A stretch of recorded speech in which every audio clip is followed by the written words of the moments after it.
Amados hermanos y amigos, qué bendición podernos reunir nuevamente para continuar con este hermosísimo estudio del discipulado. Sé que cuando miramos hacia atrás y vemos lo que hemos aprendido y sobre todo lo que hemos podido vivir con la palabra de Dios, es como el detonante que nos permite seguir avanzando, queriendo aprender mucho más de la palabra de Dios y por supuesto ver el fruto que Dios ha dado por medio de estos estudios. Así que quiero que oremos antes de comenzar esta hora y coloquemos en la presencia de Dios este tiempo. Señor, soberano Rey Celestial, nos acercamos a ti, Señor, rogando para que, si es tu perfecta voluntad, nos acompañes en esta hora de estudio y que seas tú hablando a través de tu palabra a nuestros corazones, Señor.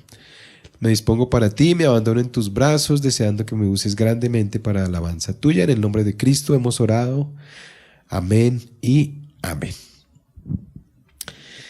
¿Qué vamos entonces a ver en este tiempo de estudio? Recuerda que estudiamos lo referente a la guerra espiritual y entendemos que nosotros, así no lo queramos, estamos inmersos en una batalla espiritual.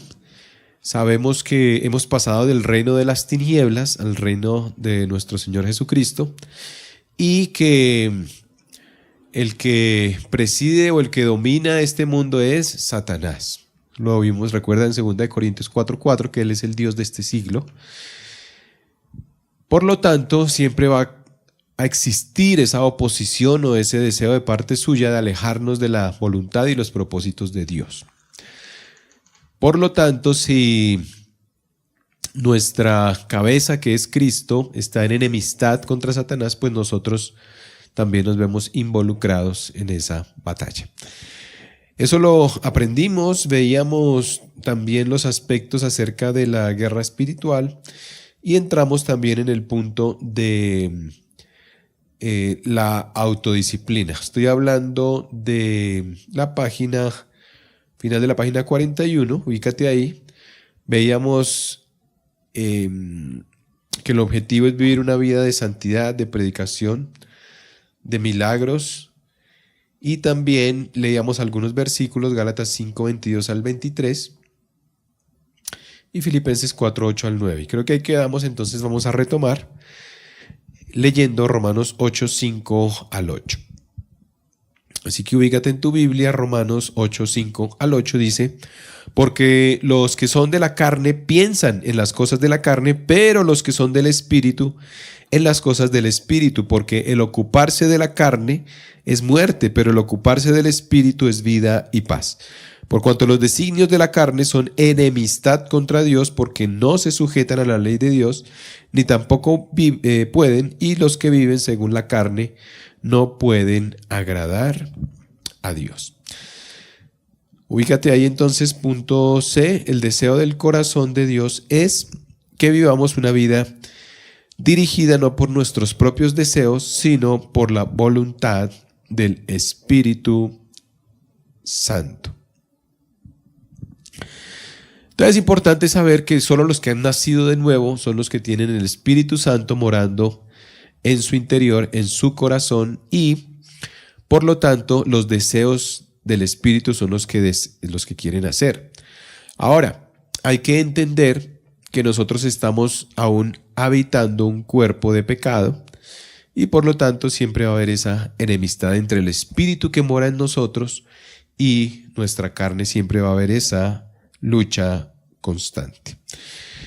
Pero aquel que constantemente peca, practica el pecado, vive conforme a la carne, podemos concluir que esa persona no ha nacido de nuevo. Pero el genuino creyente anhela vivir una vida dirigida no por nuestros propios deseos, sino por la voluntad del Espíritu Santo. Esa sería la respuesta, sin embargo, y la puedes ver en pantalla.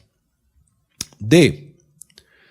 Vamos al D, dice Efesios 4:22 al 24, dice: en cuanto a la pasada manera de vivir, despojados del viejo hombre que está viciado conforme a los deseos engañosos, y renovaos en el espíritu de vuestra mente, y vestíos del nuevo hombre creado según Dios en la justicia y santidad de la verdad.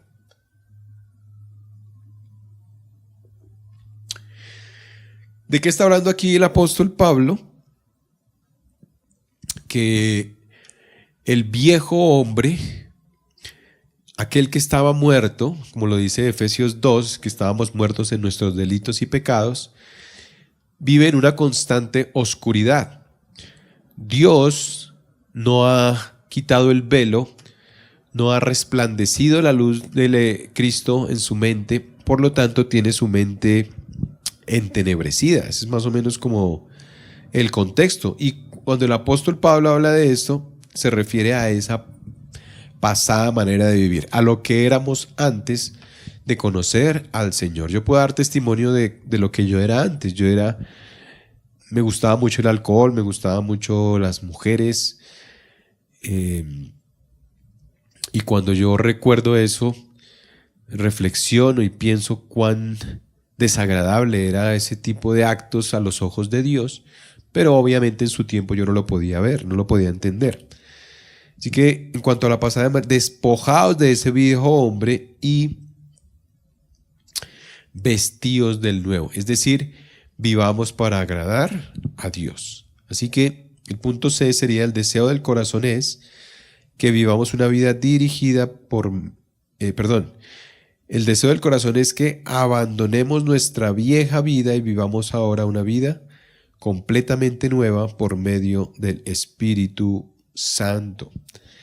Y entramos al punto E, Colosenses 1:10, vamos a leerlo. Dice,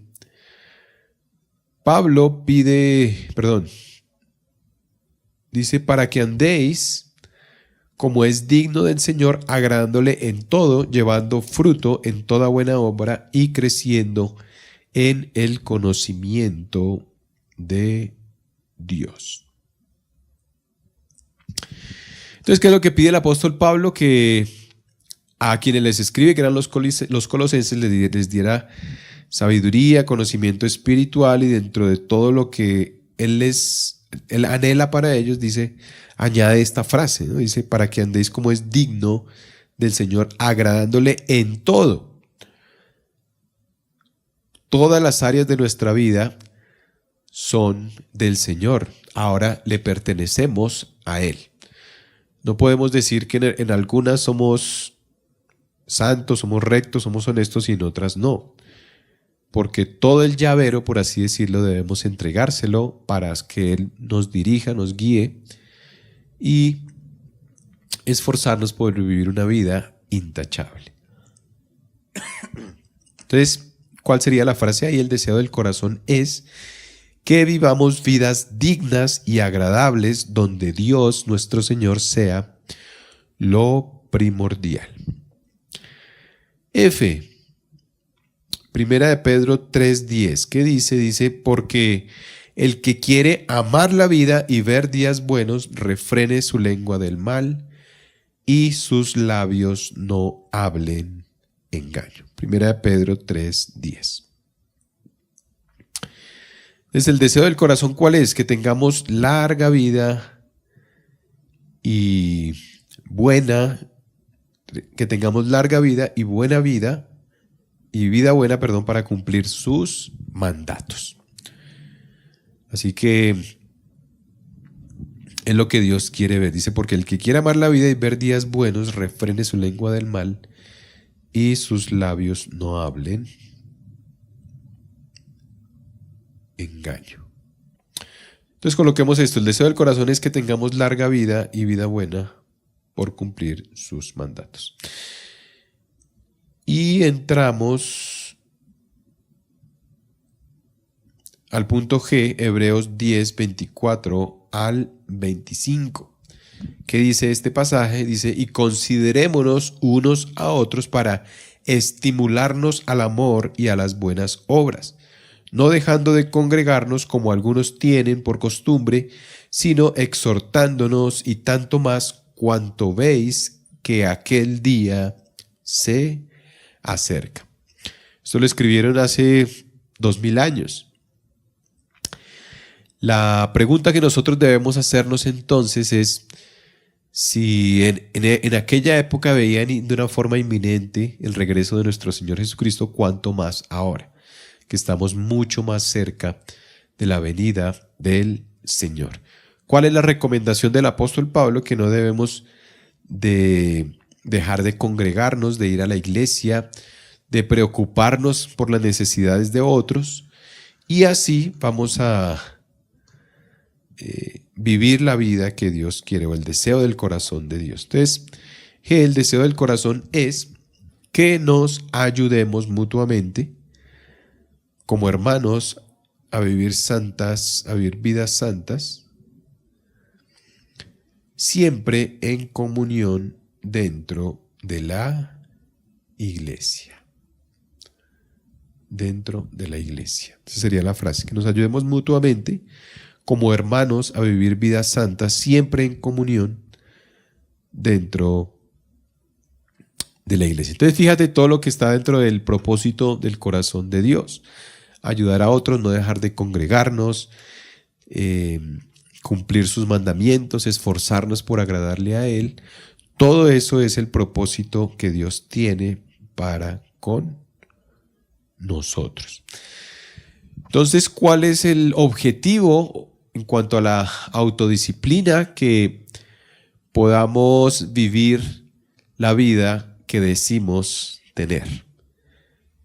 No basta solamente con venir a la iglesia los domingos y decir que somos cristianos y que hemos nacido de nuevo. Porque la palabra de Dios dice, por sus frutos los conoceréis. Del buen árbol se conoce el fruto. Y si decimos que hemos nacido de nuevo, pues debe haber fruto. Sería incongruente si vivimos una vida alejada de Dios, sin cumplir sus mandamientos, sin congregarnos y decimos ser todo lo contrario. Entonces ahí terminamos de alguna forma este tema, un discípulo madura cuando se autodisciplina. Pasamos entonces a otro punto que es muy importante y tiene que ver con el ayuno. 7 números romanos, un discípulo madura cuando ayuna. Así que quiero que te ubiques ahí en la página 43 y vamos a leer. Dice nuestro material de estudio, aunque el ayuno no es una obligación cristiana, sí es recomendable su práctica cuando va acompañado de oración y súplica. El ayuno verdadero no se limita a una mera práctica exterior, solamente dejar de comer alimento por un tiempo, sino que implica un abandono del mal, un abandono de los pecados, de los placeres mundanos. Ahora tú te preguntarás, ¿qué es el ayuno? ¿Debemos practicar esto regularmente en nuestras vidas? Está escrito en la palabra de Dios que es de alguna forma un mandamiento de parte de Dios que nosotros debamos hacerlo. Pues esas son las dudas que vamos a aclarar en este punto. ¿Qué es el ayuno?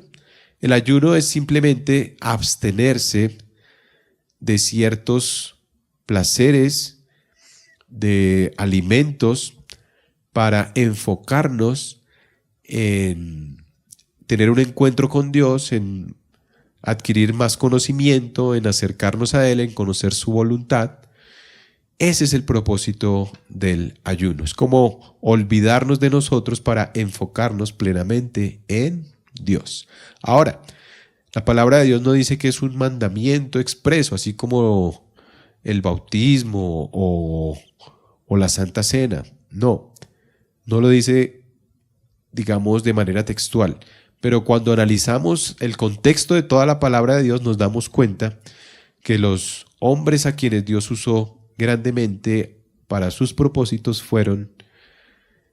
ayunaron. Y nosotros, como dice el apóstol Pablo, debemos tratar de imitar a quienes Dios usa para su obra, siempre y cuando tengan una vida o un testimonio excelente. Sigamos leyendo. El verdadero ayuno es una negación de sí mismo, de lo que le gusta a la carne. El propósito real del ayuno es afligir el alma y dar más fuerza a la oración. Es reconocer el peso de culpa que hay en nuestro corazón y caer en humillación voluntariamente ante el Señor para pedir su perdón y su fortaleza en nuestras vidas. El ayuno tiene como propósito agradar a Dios. Es rendirnos a su santa voluntad. Es decirle a Dios, dependo totalmente de ti. Es rendirnos a su servicio. El ayuno debe ir de la mano con la oración. El ayuno fortalece la oración. El ayuno quebranta nuestro yo, nuestra autodependencia y nos hace más conscientes de la realidad y necesidad de Dios en nuestras vidas. Hay una frase allí que dice, ayuna y ora, verás cómo cambia tu vida. Como lo dice John Piper, el ayuno es tener hambre de Dios. Cuando tú tienes hambre de Dios, olvidas toda otra cosa que te pueda satisfacer o llenar, porque Dios lo ocupa todo. Entonces, como les decía, grandes hombres y mujeres de Dios ayunaron. Entonces leamos, dice, grandes hombres y mujeres de Dios ayunaron. ¿Será que es necesario? ¿Tú qué crees? Entonces hay varios ejemplos ahí. Fíjate, hay quienes ayunaron. Moisés ayunó, Elías ayunó, Esdras ayunó, Nehemías, Esther, Ana, Daniel también lo hicieron. Y obviamente nuestro Señor Jesucristo. Entonces vamos a leer cada uno de estos pasajes. Éxodo 34, 28. Por ahí empezamos. Dice, y él estuvo allí con Jehová 40 días y 40 noches. No comió pan ni bebió agua, y escribió en tablas las palabras del pacto, los 10 mandamientos. Tal era la presencia de Dios en el monte Sinaí cuando Moisés fue llamado por él para ser testigo de cómo Dios escribía las tablas de la ley. En ese lugar Moisés sintió tan cercana la presencia de Dios que decidió ayunar para enfocarse únicamente en esa gloria. ¿Cuánto tiempo lo hizo? 40 días y 40 noches. Y fíjate, este fue un ayuno total, ni pan ni agua. Y de alguna forma cuando bajó de allí su rostro resplandecía a causa de la gloria de Dios. Ahora leamos Primera de Reyes 19:8. También nos habla del ayuno que hizo Elías. Dice, se levantó pues y comió y bebió, y fortalecido con aquella comida caminó 40 días y 40 noches hasta Horeb, el monte de Dios.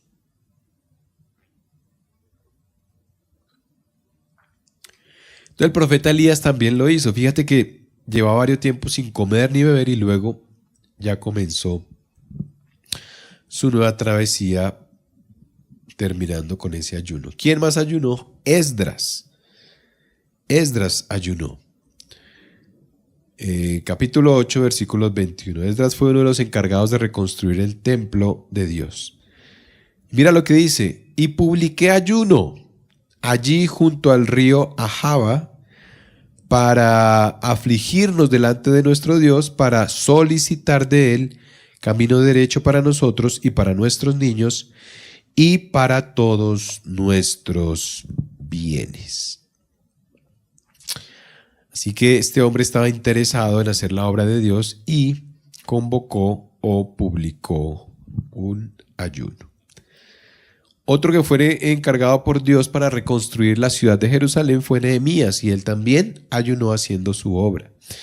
Dice, el día 24 del mismo mes se reunieron los hijos de Israel en ayuno, con cilicio y tierra sobre sí.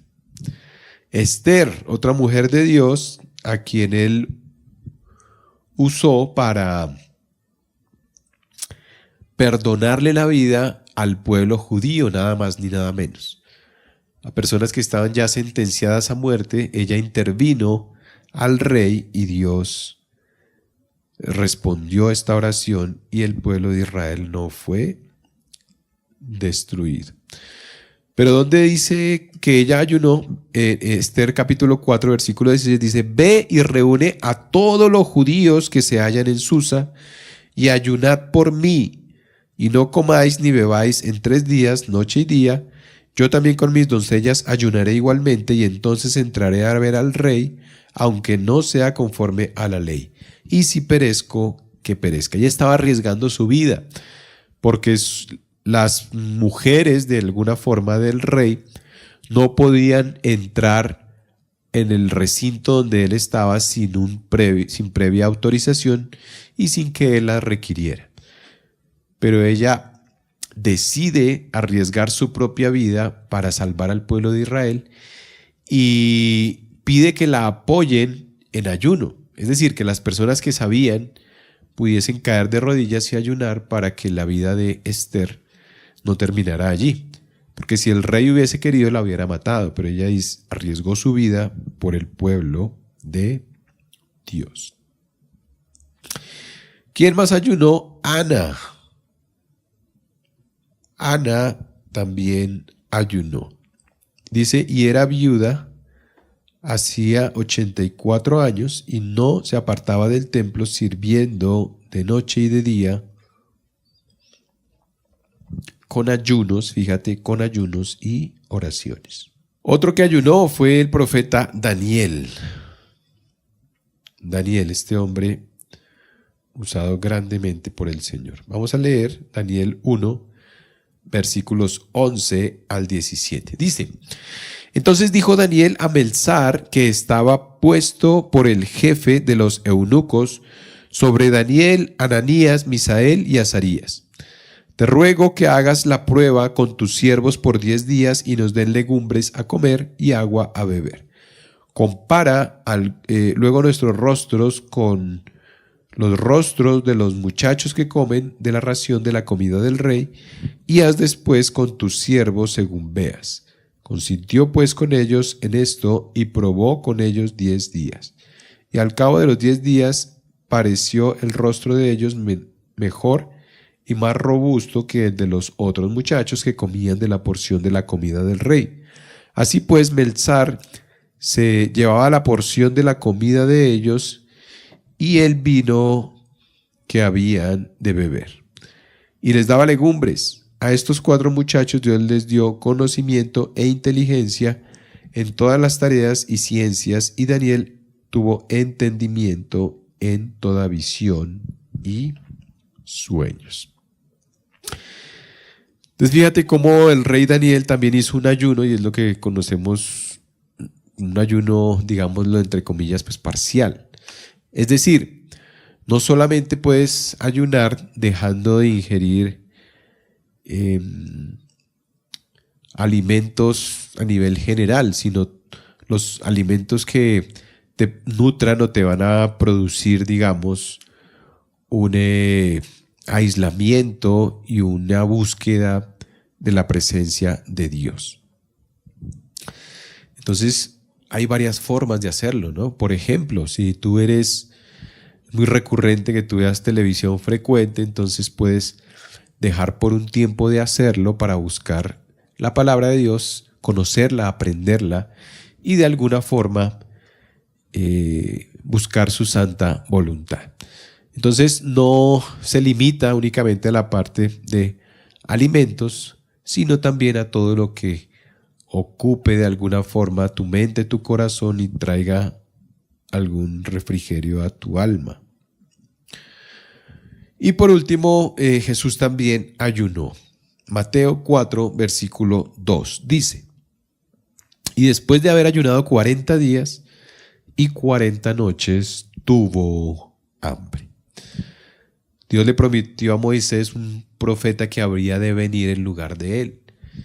Y así que, como Moisés ayunó también 40 días y 40 noches, de alguna forma, ese otro profeta que vendría sería Jesucristo.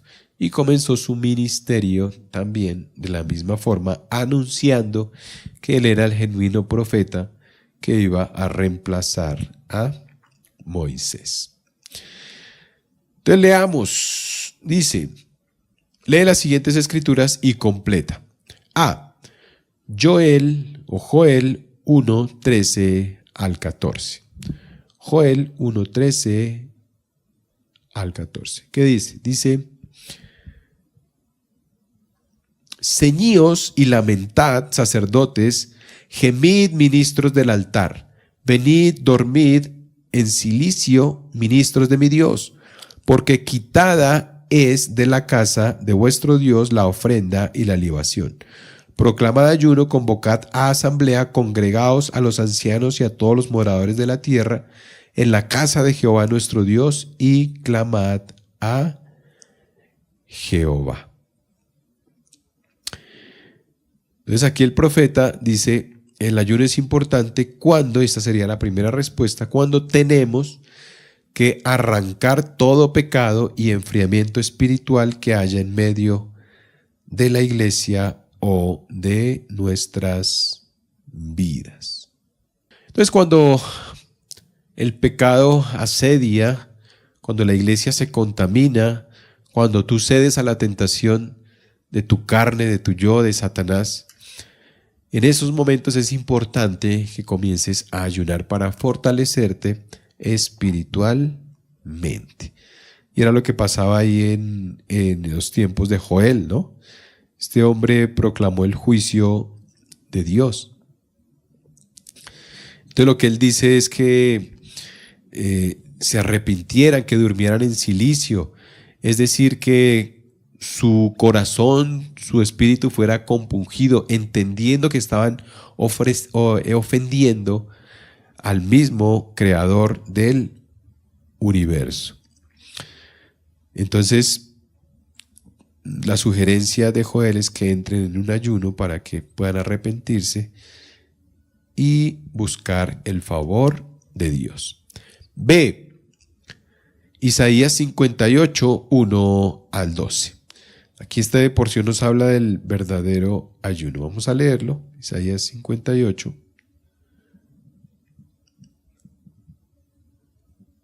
Versículos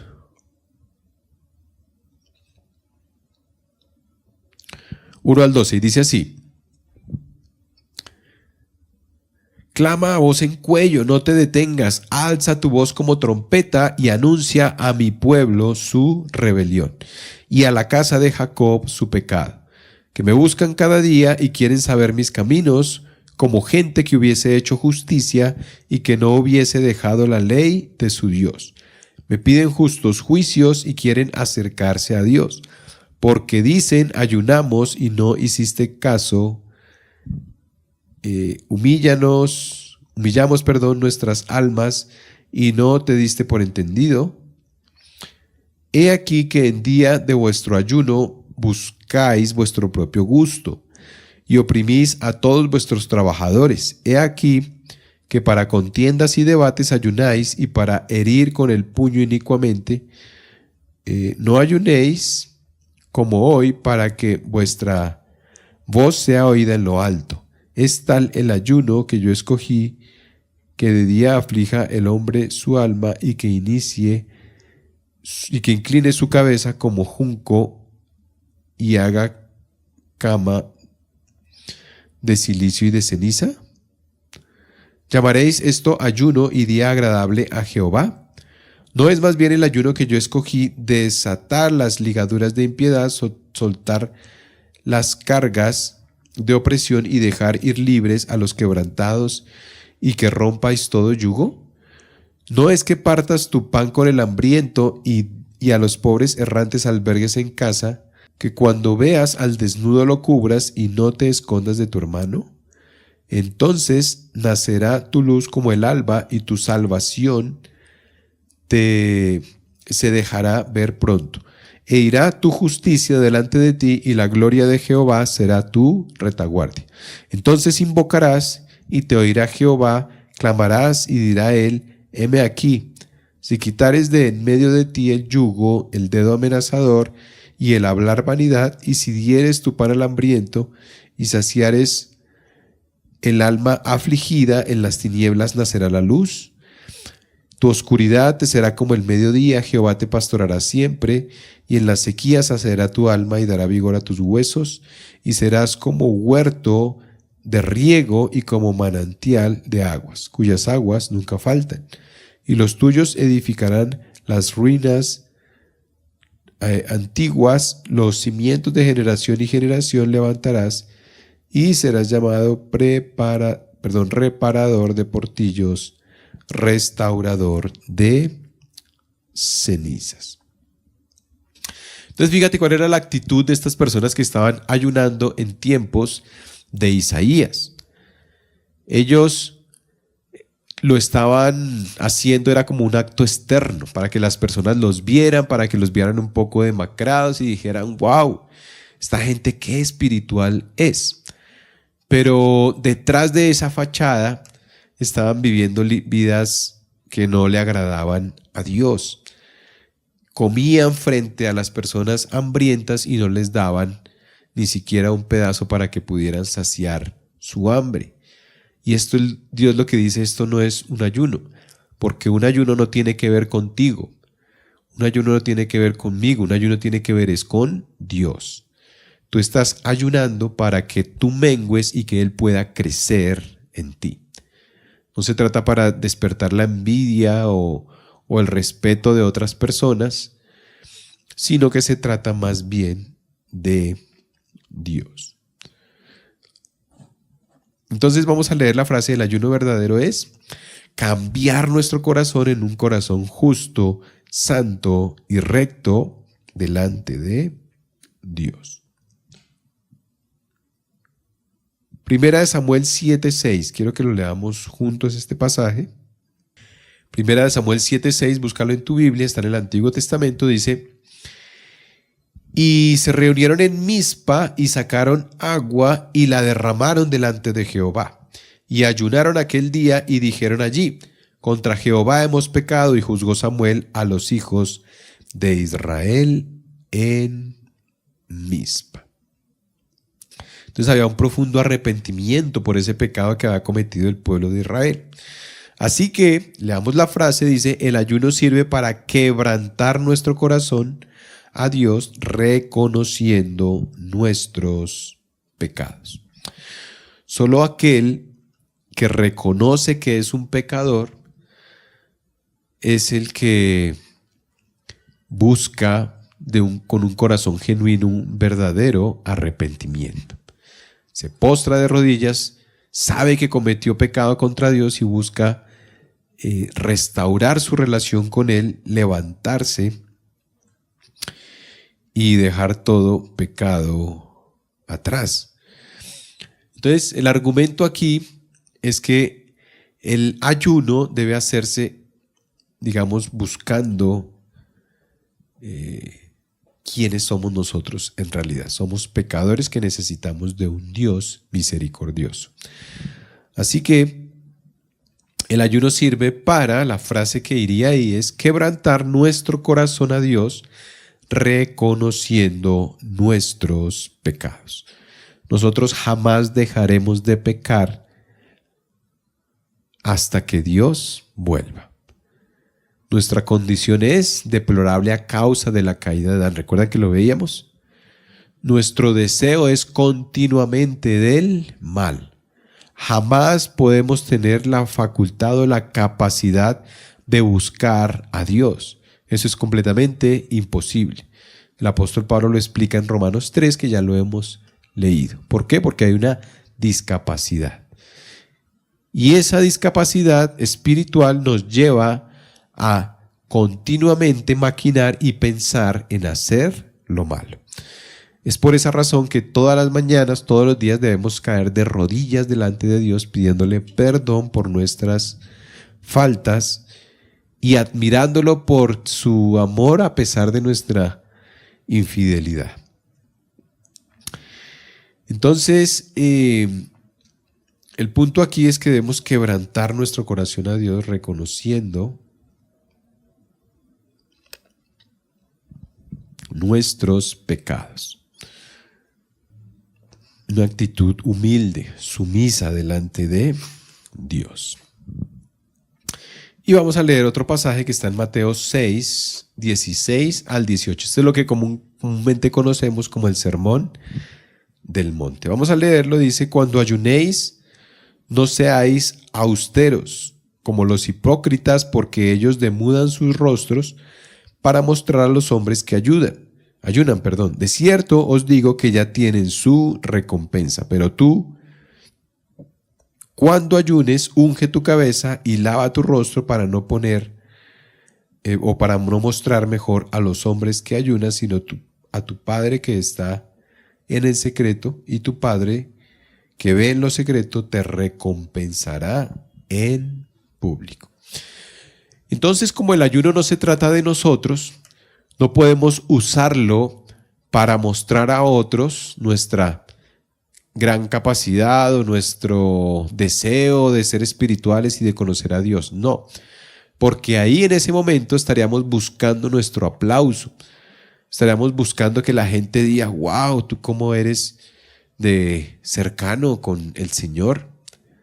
No, el ayuno no puede ser hecho de esta manera para mostrar a otra gente cuánta capacidad tienes tú para ayunar y cuánto amas a Dios. No, el ayuno es, vuelvo y digo, algo para Dios y debe hacerse en secreto, sin necesidad de que todo el mundo lo sepa. Así que leamos: en secreto, o mejor, el ayuno, el verdadero ayuno debe hacerse en secreto, sin necesidad de que todo el mundo lo sepa. Únicamente Dios. Entonces leamos el punto E, Mateo 9, versículos 14 al 15. Mateo 9, 14 al 15 dice: entonces vinieron a él los discípulos de Juan diciendo: ¿por qué nosotros y los fariseos ayunamos muchas veces y tus discípulos no ayunan? Jesús les dijo: ¿acaso pueden los que están de bodas tener luto entre tanto que el esposo está con ellos? Pero vendrán días cuando el esposo les será quitado y entonces ayunarán. Esto es bien interesante porque podemos concluir que Cristo, entre comillas, no es omnisciente.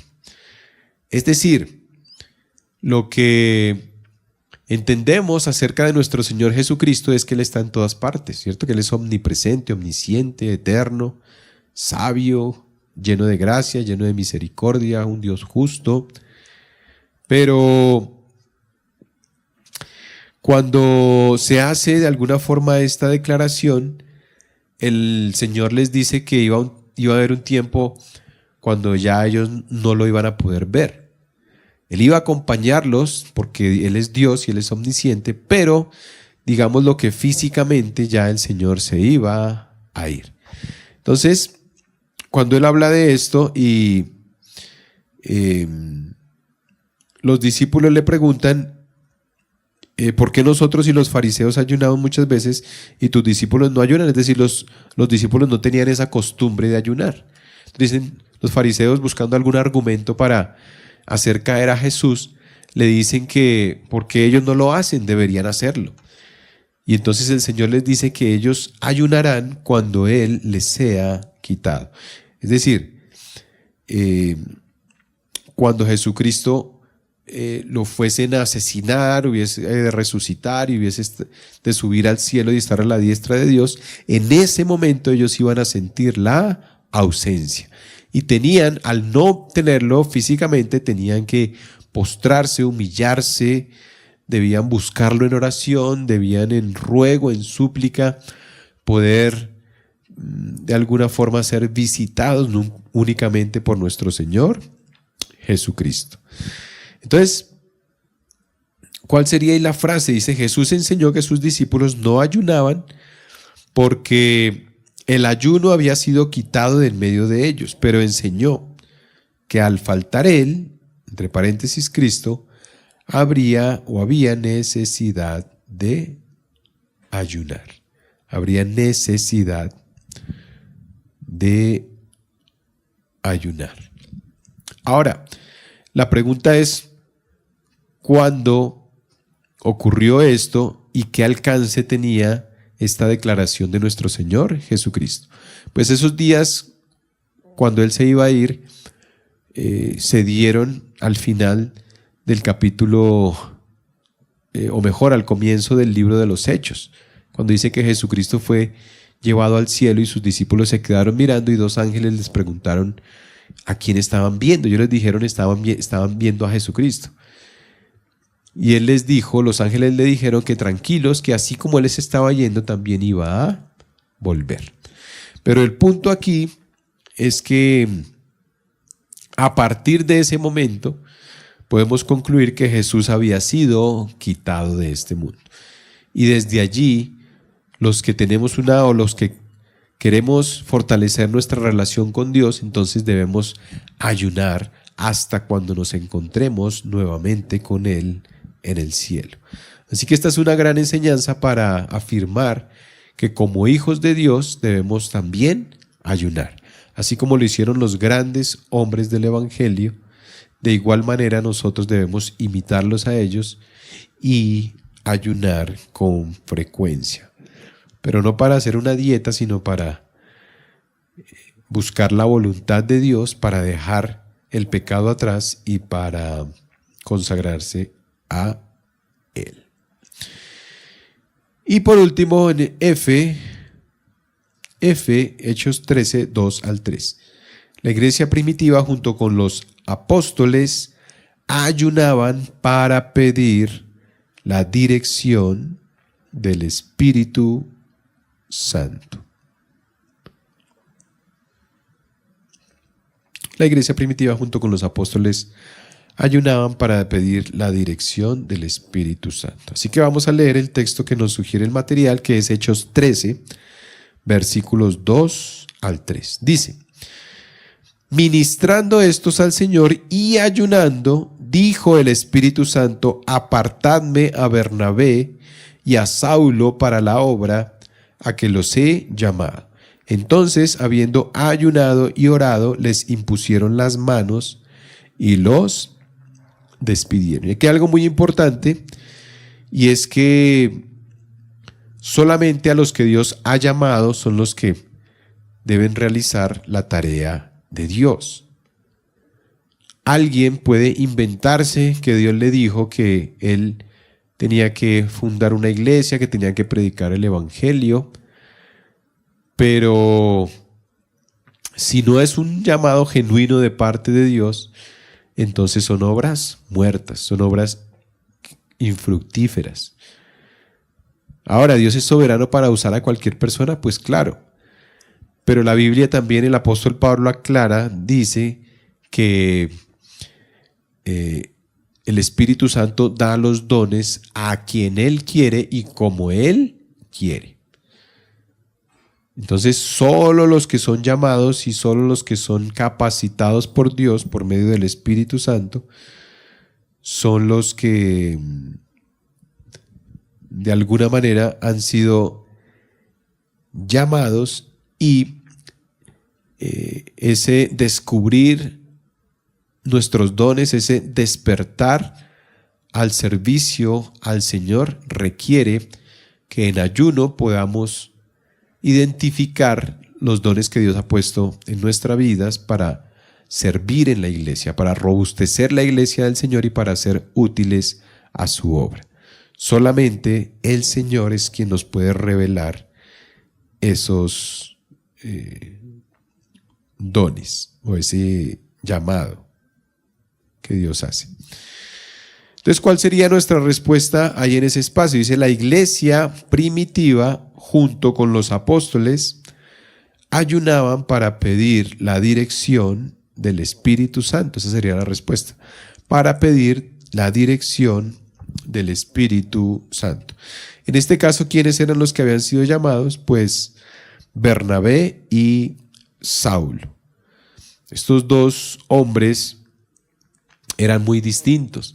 El apóstol Pablo era un hombre muy explosivo, el apóstol Pablo era un hombre de alguna forma con un carácter fuerte, firme, mientras que Bernabé era un poco más aplacado en su forma de hablar, en su forma de enseñar, Y lo que el Señor muestra aquí es que Dios tanto a una persona como a la otra la usa. No quiere decir que el pastor necesariamente debe ser un hombre con carácter fuerte. No, Dios también puede en su soberanía y voluntad colocar a un hombre completamente diferente, con una personalidad muy distinta. Y los dos son usados por Dios. Pero lo importante aquí es entender que el Espíritu Santo es el que llama. Él había apartado a Bernabé y a Saulo, es decir, a Pablo, con objetivos diferentes. Por ejemplo, el apóstol Pablo rechazó a un hombre llamado Juan Marcos porque este era un muchacho temeroso, un muchacho que no tenía claro su llamado, y él automáticamente lo desechó. Dice: yo ya no quiero estar con él, yo ya no quiero ir con él porque mi ministerio no me va a permitir avanzar si estoy con Juan Marcos. Pero fíjate lo que hizo Bernabé. Bernabé hizo completamente lo opuesto. Dijo: yo no lo voy a desechar del todo, voy a acompañarlo, voy a discipularlo, voy a formarlo, voy a imprimir en él confianza, que entienda que realmente el Señor lo está llamando. ¿Y cuál fue el fruto después? Este hombre vino a ser incluso uno de los evangelistas. Hoy tenemos 4 evangelios, el cuarto es Marcos y lo escribió este hombre Juan Marcos, que en un comienzo había sido rechazado por el apóstol Pablo. Pero fíjate lo importante que fue Bernabé, su vida, su ministerio, para discipular, para acompañar, para tener paciencia y para no desechar a este hombre que había sido llamado por Dios. Entonces fíjate que Dios llamó tanto a Bernabé como a Saulo, los dos con personalidades diferentes, pero cada uno con un ministerio específico. Tanto el uno como el otro son importantes y son necesarios. Se necesitan personas organizadas, de carácter, para presidir ciertas cosas en la iglesia. Pero también se necesitan personas que tengan alguna virtud o algún don de parte de Dios, donde tengan cierta cercanía con las personas, sean amables, sean acogedoras en sus casas, con este tipo de ministerio. Pero el punto aquí es que Dios los apartó, dice: ministrando esto la señora llorando, dijo el Espíritu Santo: apartadme a Bernabé y a Saulo para la obra que los he llamado. Entonces el Espíritu Santo fue el que ministró y el que les, de alguna manera, fruto del ayuno, la perseverancia, el interés de parte del pueblo en revelar los planes de Dios, Él se manifiesta y muestra a quienes había elegido para elaborar estas tareas.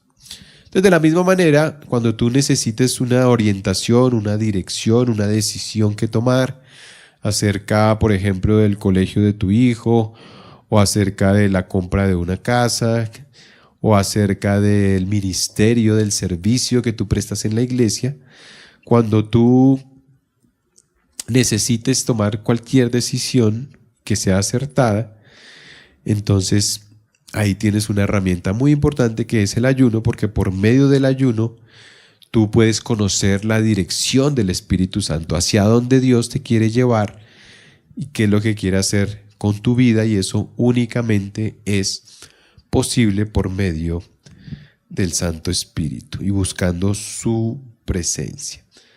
Así que ahí tienes, digámoslo, que contestamos varias preguntas, ¿no? La primera de ellas ¿es necesario el ayuno? ¿Estoy obligado a hacer el ayuno? No, no estás obligado. Pero dentro de lo que Dios quiere para ti es muy importante que tengas esa práctica, porque debemos imitar los grandes hombres de Dios, incluido a Jesucristo. Entonces recuerda que lo veíamos. Moisés ayunó, Elías también, Esdras, Esther, Ana también, y Daniel también ayunó. Esto no es exclusivo de los hombres. Fíjate que aquí hay 2 mujeres a quien Dios usó grandemente, entre esas Ana y Daniel. Entonces el ayuno es importante hacerlo recurrentemente. Y aquí quiero hacer una aclaración que es muy importante. El ayuno no puede ser para que tú presiones a Dios a que te dé algo material, o para torcerle el brazo a Dios y que Él se incline a tu favor. No, ese no es el objetivo del ayuno, porque tú estarías de alguna forma extorsionando a Dios. Le estás diciendo: yo hago algo para que tú también me des. Y eso es diabólico, eso no hay que hacerlo, eso es una blasfemia. ¿Por qué? Porque Dios es soberano.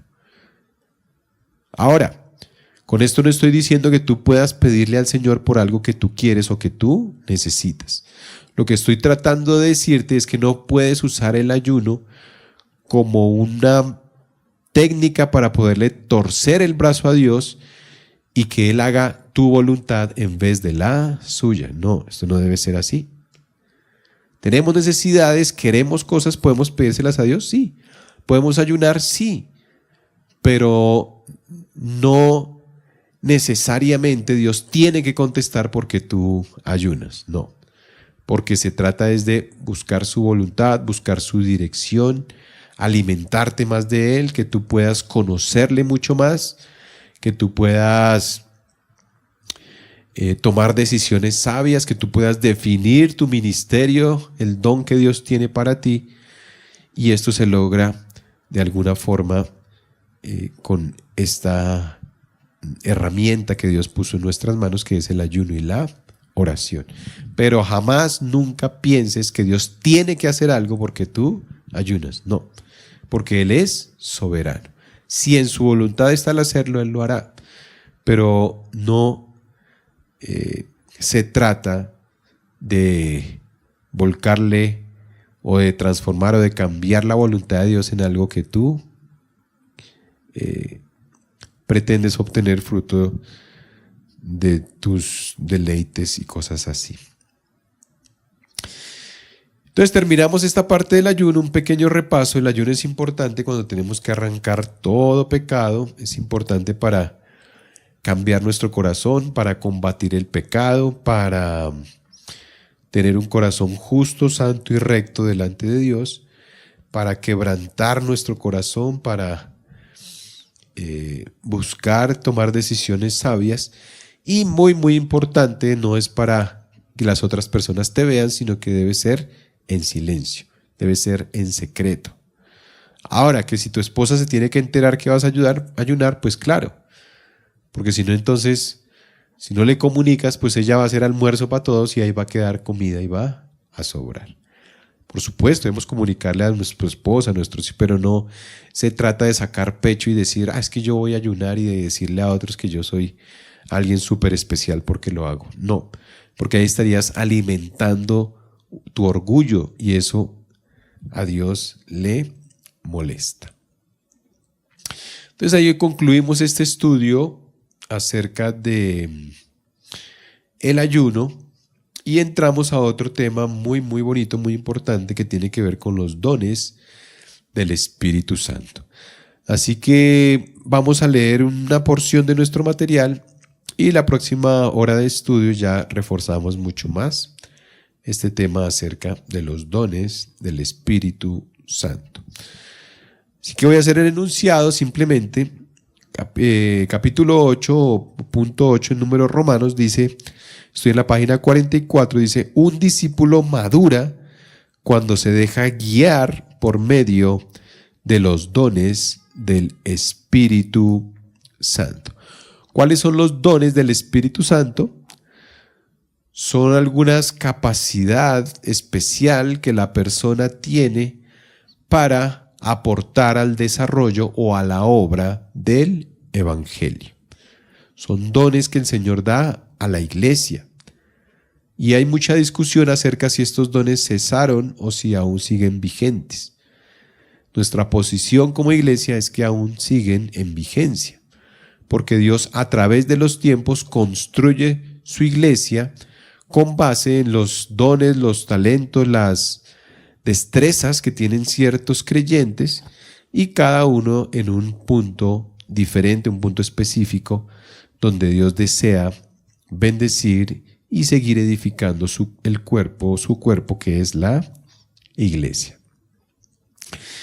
Entonces, mis amados estudiantes, dejemos ahí por ahora ahí en este punto, y ya en nuestro próximo tiempo vamos a estar analizando y estudiando esto que tiene que ver con los dones del Espíritu Santo. Amén.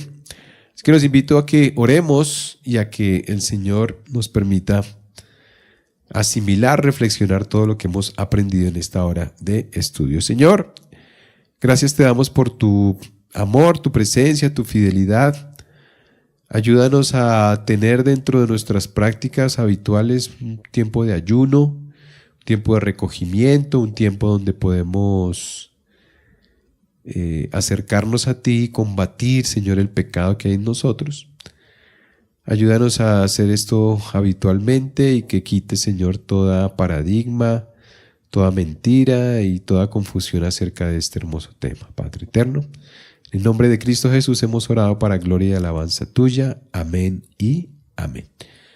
Que los bendiga, mis amados hermanos, y nos vemos en nuestra próxima hora de estudio. Amén y amén.